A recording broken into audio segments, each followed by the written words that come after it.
Subhanaka la ilma lana illa ma 'allamtana innaka antal alimul hakim.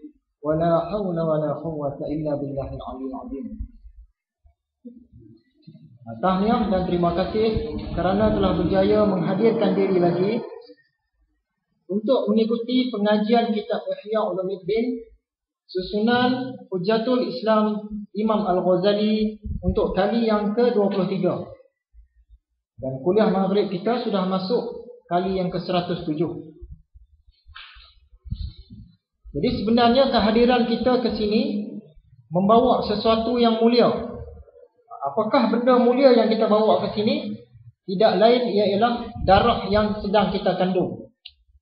Ada sebahagian orang dia bertuah sebab dia keturunan Nabi Muhammad. Jadi dia membawa darah Nabi Muhammad, darah yang paling mulia dalam tubuh badan dia. Jadi menjadi tanggungjawab dia lah untuk menjaga kesucian darah yang dia bawa itu. Nak menjaga tahap maruah darah yang dia bawa. Sungguh pun begitu. Sungguh pun sebahagian daripada manusia ini membawa darah Nabi Muhammad. Tapi kita yang bukan keturunan Nabi Muhammad pun sebenarnya membawa darah-darah yang mulia juga. Sebab apa? Tidak mustahil kita ialah keturunan daripada Nabi Ibrahim. Sebab anak cucu Nabi Ibrahim ini dia tersebar ke merata tempat di serata dunia ini. Kalaupun bukan kita bawa darah Nabi Ibrahim, kita bawa darah Nabi Nuh. Selepas banjir besar itu, kalau betul lah sebagaimana yang dipercayai oleh sebahagian pengkaji, selepas banjir besar ni tak ada dah orang lain di muka bumi ini, yang ada hanyalah Nabi Nuh dan juga kaum dia. Maksud dia sudah tentulah kita ini daripada keturunan Nabi Nuh. Paling-paling kurang pun dalam diri kita ni ada darah daripada Nabi Adam, iaitu darah yang mulia juga. Sekalipun kita bukan bawa darah Nabi Muhammad, tapi kita bawa darah Nabi-Nabi terdahulu. Maksud dia semua manusia ni sebenarnya dalam diri dia terkandung darah yang mulia. Darah yang mulia ni dia kena bawa ke tempat yang mulia lah. Dia kena jaga martabat darah yang mulia ini. Kecuali lah seseorang itu dia anak buluh betung. Ada tak di sini anak buluh betung? Pokoklah masa kecil-kecil orang jumpa kita dalam hutan. Tengah-tengah duduk tebas-tebas kebun durian, dengar budak menangis. Tengok-tengok dekat bodoh buluh tu ada satu bahagian yang besar.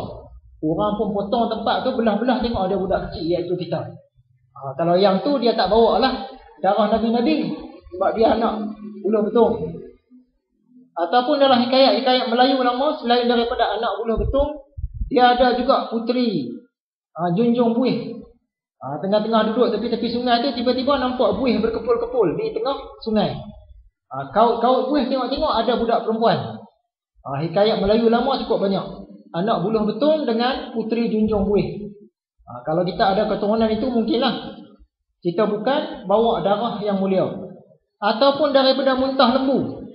Zaman dulu-dulu orang percaya juga ada manusia yang berasal daripada muntah lembu. Sekiranya kita ini anak buluh betung, ataupun anak junjung buih, ataupun anak muntah lembu, tak adalah kita bawa darah yang mulia. Tapi rasa-rasanya tak ada kot. Boleh kata kita semua ni bawa darah yang mulia lah.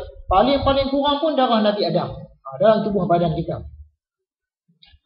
Jadi kita sangat-sangat bersyukur kerana pada malam ini kita bawa darah yang mulia yang sedang kita kandung ini ke dalam satu majlis yang mulia, iaitu Taman-Taman Syurga.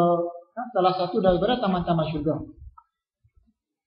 Hari ini insya-Allah kita akan masuk kepada bab yang baru daripada kitab Ihya Ulumuddin ini, iaitu penjelasan sebab tercelanya ilmu yang tercela. Penjelasan sebab tercelanya ilmu yang tercela. Sebelum kita pergi kepada bab yang baru, marilah kita sama-sama melihat imbasan kuliah yang lepas.